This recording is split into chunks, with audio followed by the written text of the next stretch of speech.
Hello সবাই, আজকে আমার জন্মদিন। আর এর জন্য আপনারা দোয়া করবেন।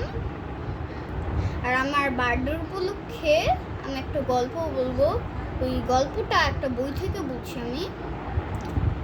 আর ওই বইয়ের নাম ছিল রুশ দেশের উপকথা। ওখান থেকে একটা গল্পের নামটা আমি এখন বলবো। গল্পের নাম গোলের রুটি। ওকে, ছিল বুড়ি আর বুড়ো বুড়িকে বলল, তো পিঠা ভেজে দিবে, মানে রুটি দিয়ে বানাতে হয় না, এর জন্য পিঠা বানাতে বললো যে একটু পিঠা বানিয়ে দিবে। সো বুড়ো বললো ঠিক আছে। ওর একটা রুটিতে ময়দা দিয়ে একটু ঘেঁষে ইয়া করে রেখেছে,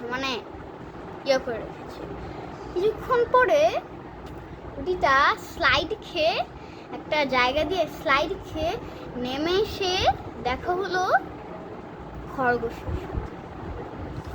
খরগোশ বললো, রুটি রুটি আমি তোমাকে খাবো। সো রুটি বললো যে আমাকে খাস না, কিন্তু একটা গান গাবো।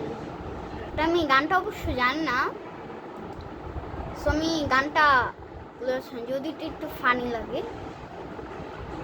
সো পরে রুটি আবার যেতে লাগলো, যেতে যেতে দেখা হলো নেকড়ের সাথে। সো নেকড়ে বললো, রুটি রুটি আমি তোমাকে খাবো। সো রুটি বললো যে আমাকে খাস না, কিন্তু একটা গান গাবো। সো রুটি গান গেয়ে আবার চলল।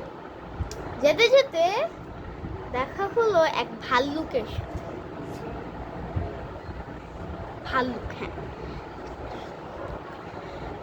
ভাল্লুক বলল, রুটি আমি তোমাকে খাবো। সো রুটি বলল, আমাকে খাস না, কিন্তু একটা গান গাবো। সে গানটা কি বলো? গানটা আমি জানি না, আমার মুখস্থ নেই। আচ্ছা, তারপরে সো গানটা গিয়ে আবার চললো, দেখা হলো শিয়ালের সাথে। এই লাস্ট জিনিস। সো শিয়াল বলল, রুটি আমি তোমাকে খাবো। রুটি বললো আমাকে খাস না, কিন্তু একটা গান গাবো। সো গান গাওয়ার আগে শিয়াল বললো যে তুমি আমার মাথায় বসেছে রুটি, গান গাচ্ছিল।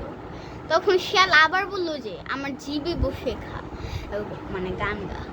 পরে যখন বসে গাচ্ছিল, শিয়াল তো আর রাখতে পারবে না, খপ করে খেয়ে এই হলো গল্প।